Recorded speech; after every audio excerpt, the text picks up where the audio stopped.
Hello everyone, welcome to our YouTube channel Physics by Chirag sir. Today we are going to discuss about the concept of thermodynamics.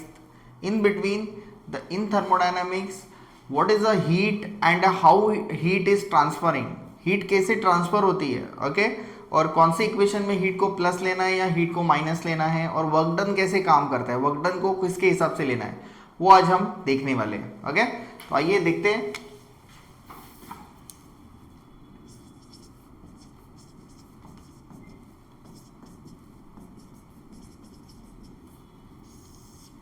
Concept of heat. मान लो ये है हमारी body. Okay, एक body हमने consider की है. अब ये बॉडी के अंदर अगर हम बॉडी को हीट देते हैं, अगर हम बॉडी को हीट क्या करेंगे, देंगे, तो बॉडी की एनर्जी क्या होगी, इंक्रीज होगी. ये कैसा है, ये एक पैसे जैसा है कि जैसे कि पैसे या फिर वेल्थ होती है कि जैसे हमारे पास आती है तो वो बढ़ते जाती है, जाती है तो हम माइनस हो जाते हैं, आती है तो हम प्लस होते हैं. तो वैसे आप ट्रीट कर सकते हो. ओके, सो बॉडी के अंदर जो अगर हीट जा रही है तो उसको हम लोग कंसिडर करते हैं प्लस क्यू. ओके, इसको हम कंसिडर करेंगे प्लस क्यू. एंड अगर बॉडी से बाहर हीट निकल रही है तो ये हीट क्या हो रहा है, लॉस हो रहा है. तो ये क्या हो जाएगा, Q अगर इन है तो उसको हम कंसिडर करेंगे प्लस Q, और Q अगर आउट है तो हम इसको कंसिडर करेंगे loss of heat. Okay, loss. तो लॉस के टाइम पे क्या हो जाएगा, नेगेटिव. तो मान लो अगर बॉडी को हम 45 जूल्स ऑफ हीट अगर हम उसको दे रहे हैं, ओके, तो ये हो जाएगा प्लस. और अगर बॉडी से 50 जूल्स अगर हीट बाहर निकल रही है तो वो हो जाएगा -50 जूल्स. ओके, सो ये कंसेप्ट है हीट के लिए. ओके, सेम कंसेप्ट थोड़ा सा अपोजिट डायरेक्शन में रहेगा वर्क डन. ओके, यहां पे मैं लिखता हूं वर्क डन. ये है body, any body. Okay, any thermodynamic body और एनी थर्मोडायनामिक सिस्टम. बॉडी भी कह सकते हो या फिर थर्मोडायनामिक सिस्टम भी कह सकते हो. तो जैसे ही अगर ये सिस्टम को अगर हम वर्क डन देते हैं तो सिस्टम के ऊपर काम हो रहा है. तो अगर मेरे सिस्टम के ऊपर काम हुआ मतलब मैं क्या हो रहा हूं, कंप्रेस हो रहा हूं. क्या हो रहा है, कंप्रेशन. इसको कहते हैं हम कंप्रेशन. ओके, और सिस्टम के बाहर अगर वर्क हो रहा है मतलब सिस्टम वर्क कर रहा है तो उसको बोलते हैं bye the system, work done by the system. then it is called as work done by the system. और अगर work done by the system है तो यहां पे work done होता है पॉजिटिव, और इसको ही कहते हैं हम एक्सपांशन. क्या होगा, एक्सपांशन. अगर बॉडी वर्क करती है दूसरे सराउंडिंग के ऊपर या दूसरे बॉडी के ऊपर तो ये बॉडी का जो अगर वर्क डन अगर हम दे रहे हैं तो it is called as expansion और प्लस वर्क डन. यहाँ पे क्या होगा, यहाँ पे होगा कंप्रेशन. क्यों, क्योंकि ये दे रहा है. तो देखो कंप्रेशन कहां पे होता है, कंप्रेसर. अगर मान लो पिस्टन सिलेंडर अरेंजमेंट है हमारे पास, और अगर ये पिस्टन सिलेंडर अरेंजमेंट में ये हमारा पिस्टन है फ्रिक्शनलेस, इसके अंदर है गैस.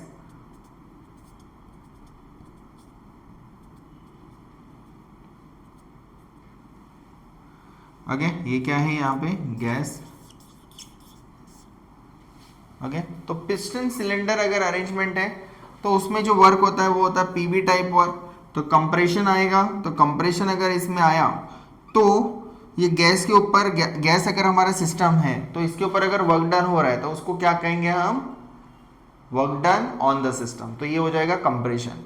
अगर पिस्टन आउटर डायरेक्शन में मूव हुआ तो गैस क्या हो रही है, एक्सपांड हो रही है, तो वर्क डन क्या हो जाएगा, बाय द सिस्टम. तो वर्क डन हो जाएगा पॉजिटिव. तो कंप्रेशन में क्या होता है, वर्क डन नेगेटिव, और एक्सपांशन में वर्क डन क्या होता है, positive. So these are nothing but what your concept of and sign conventions for the heat energy and work done. Okay, I hope सबको ये समझ में आया होगा, work done and heat energy. आगे हम कंसेप्ट पढ़ेंगे इसमें फर्स्ट लॉ ऑफ थर्मोडायनामिक्स.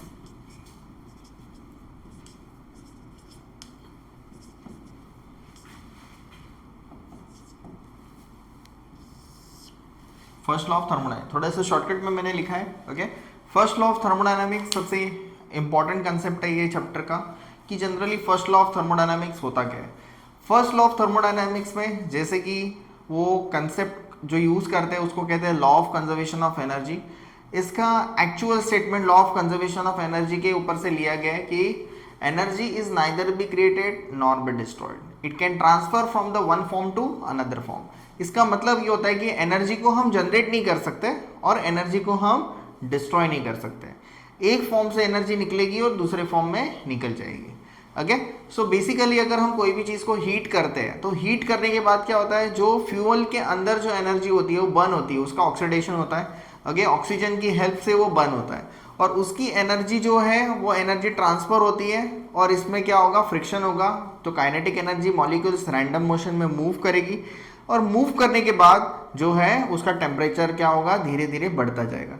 और एनर्जी भी इसमें क्या होता है, सराउंडिंग भी इसके ऊपर इफेक्ट करती है, तो वही एनर्जी सराउंडिंग में चली जाती है और वो साइकिल क्या होता है, कंटिन्यूसली हमें चलते रहता है। ओके, तो इसका जो जनरली स्टेटमेंट बनता है, तो देखो स्टेटमेंट के हिसाब से मैंने बताया आपको कि कोई भी हीट है Q, तो Q जो है हीट एनर्जी वो जनरली ट्रांसफर किस में होती है, change of internal energy plus work done. तो हम ये जो फर्स्ट लॉ ऑफ थर्मोडायनामिक्स है इसको अब कंसेप्ट के हिसाब से मैं आपको बताने वाला हूँ कि इसमें क्या क्या फंक्शंस आएंगे और कैसे ये काम करता है। ठीक है, तो एक एक कंसेप्ट देखेंगे। अभी स्टार्टिंग में हमने हीट का कंसेप्ट देखा था। हीट जनरली क्या होती है, पॉजिटिव। जब हम देते हैं कोई सब्सटेंस को तो उसकी हीट पॉजिटिव हो जाती है। कहीं से अगर हीट निकालते हैं, हीट निकालते का मतलब क्या होता है, we are doing what, the cooling. Okay, so जब भी हम हीट निकालते हैं तो वो क्या हो जाता है, कूलिंग कहते हैं उसको। तो कूलिंग में वो सेम कंसेप्ट होता है। आपका एयर कंडीशन भी फर्स्ट लॉ ऑफ थर्मोडायनामिक्स को फॉलो करता है। ओके, एयर कंडीशन है थर्मोडायनामिक्स का एग्जांपल है। आपका रेफ्रिजरेटर थर्मोडायनामिक्स का एग्जांपल है। ओके, हमारी ह्यूमन बॉडी और एनी काइंड ऑफ बॉडी जो जनरली एनिमल्स की जो बॉडी है वो क्या करती है, हीट को एक्सर्ट कर दी है थ्रू द स्वेट। ओके, जो गर्मी हमें होती है, जो फूड हम खाते हैं उससे गर्मी जो निकलती है तो वो बॉडी क्या करती है, उसको बैलेंस करती है। तो those are nothing but what your example of thermodynamics. तो देखो Q is equal to delta U plus W। अभी साइड में मैं इसके कंसेप्ट लिखता हूँ। Q का मीनिंग क्या होता है, हीट। ये तीनों के यूनिट्स क्या होते हैं, जूल्स। ये जूल्स ही हम कंसिडर करते हैं। Q जो है वो होती है हमारी heat energy. Okay, delta U हमारी है इंटरनल एनर्जी। तो डेल्टा का मीनिंग होता है चेंज। तो चेंज की वजह से क्या होगा कि यहाँ पे अगर internal energy U2 minus U1 है, फाइनल माइनस इनिशियल है, तो वही यहाँ पे अगर फाइनल और फाइनल स्टेट और इनिशियल स्टेट की अगर इंटरनल एनर्जी सेम रहेगी तो उसकी वैल्यू क्या आ जाएगी, 0। इसका मतलब है इसका अगर इंटरनल एनर्जी 5 जूल और इसका भी इंटरनल एनर्जी अगर 5 जूल ही रहा तो उसका क्या हो जाएगा, change of internal energy will become 0। और नेक्स्ट इंपॉर्टेंट कंसेप्ट आपका आता है वर्क डन। ओके, ये होता है वर्क डन। वर्क डन को हम generally work done is equal to P into dV के फॉर्म में कंसिडर करते हैं। dV मतलब चेंज होगा V2 माइनस V1। ये कंसेप्ट हम फॉलो करते हैं। उसको कहते हैं हम पिस्टन सिलेंडर अरेंजमेंट। तो उसका एक छोटा सा डेरिवेशन है, वो छोटा सा डेरिवेशन हम अभी देखने वाले हैं। ओके, सो ये कंसेप्ट यहाँ पे हम सब पुट करेंगे। ओके, इंटरनल एनर्जी पहले हम देखेंगे कि इंटरनल एनर्जी क्या होती है। हीट तो हमने देख लिया। इंटरनल एनर्जी का कंसेप्ट जो होता है, इट मींस दैट कि इसके अंदर जैसे ही हम कोई भी सब्सटेंस को हीट करते हैं तो वो सब्सटेंस डायरेक्टली गर्म नहीं होता है या फिर हीट नहीं होती उसमें। ओके, उसका टेम्परेचर इंक्रीज नहीं होता है। फर्स्ट ऑफ ऑल उसमें क्या होता है, तो मॉलिक्यूल्स जो है वो मॉलिक्यूल्स एनर्जी को एब्जॉर्ब करते हैं। एब्जॉर्ब करने के बाद इसमें क्या होता है, तो उसका काइनेटिक एनर्जी इंक्रीज होता है। ओके, जो मॉलिक्यूल्स हैं उनकी काइनेटिक एनर्जी क्या होगी, इंक्रीज होगी। इंक्रीज होने के बाद तो वो जो काइनेटिक एनर्जी में इंक्रीज आ रहा है वो उसको ही हम कहते हैं change of internal energy. Okay, तो ये सब्सटेंस के अंदर ही होता है। ठीक है, जनरली ये जो होता है वो mCv डेल्टा T के साथ जाएगा,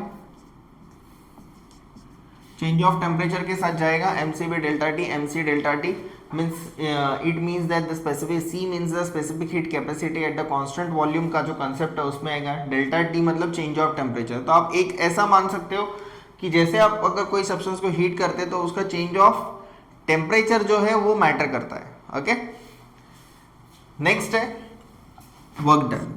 वर्क डन के लिए आपको क्या करना है, देखो एक हम पिस्टन ड्रॉ करेंगे पहले।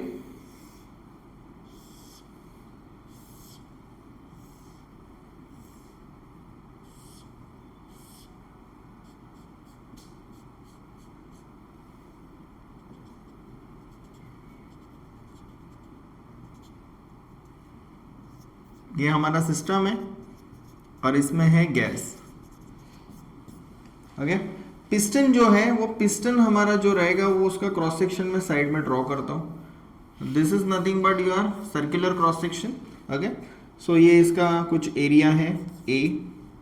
ओके, इसके ऊपर फोर्स एग्जर्ट होगा, जो गैसेस एग्जर्ट करेंगे फोर्स, तो आपको प्रेशर निकालना है। Pressure is equal to force upon area.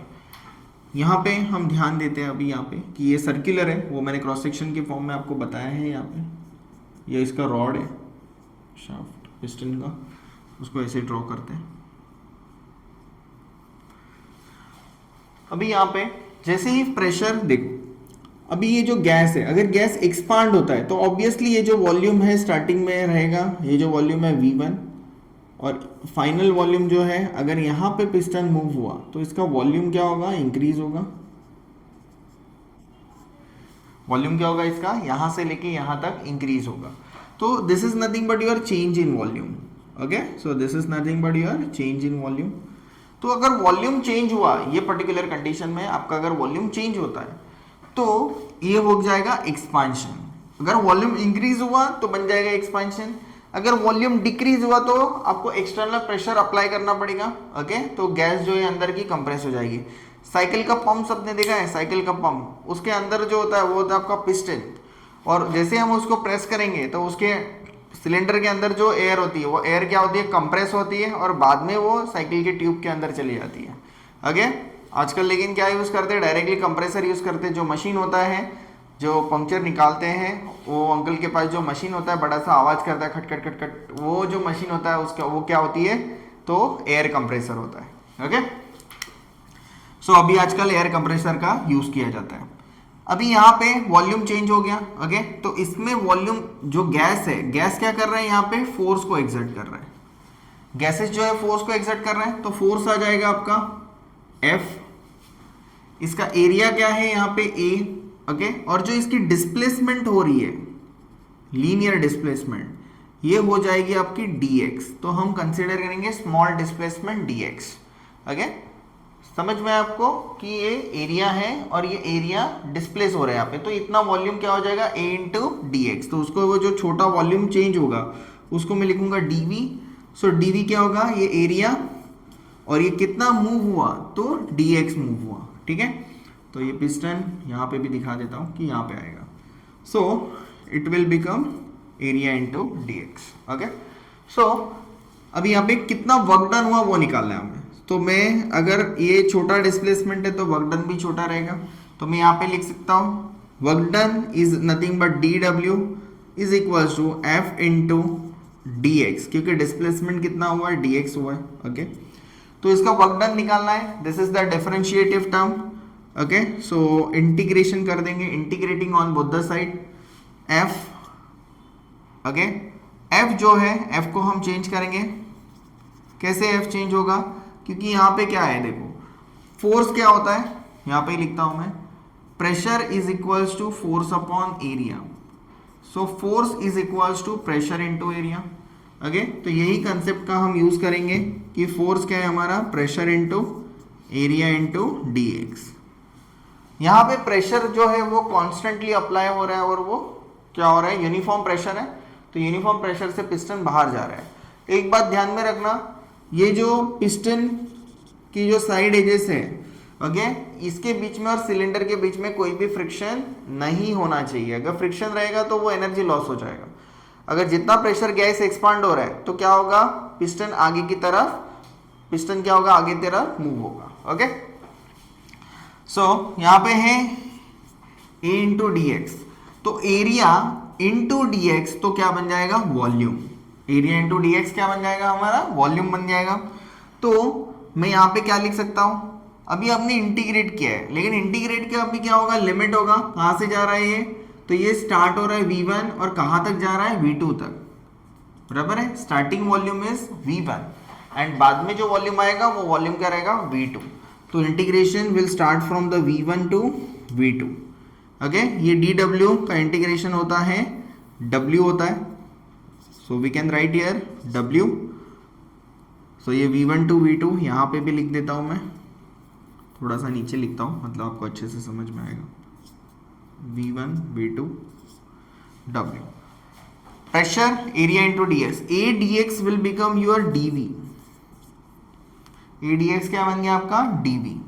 Okay, so अभी अगर मैं p लिखता हूं इंटीग्रेशन अंदर, क्योंकि ये कांस्टेंट है तो कांस्टेंट यूनिफॉर्म बाहर आ जाएगा, so v1 and v2 dv same आया, integration of dx and dv क्या बन जाता है, सो ये बन जाएगा w is equals to p, integration of dv बन जाएगा आपका v, यहाँ पे ऊपर आएगा अपर लिमिट लोअर लिमिट, ये डेफिनेट इंटीग्रेशन बन गया क्योंकि v1 टू v2 के पास जा रहा है।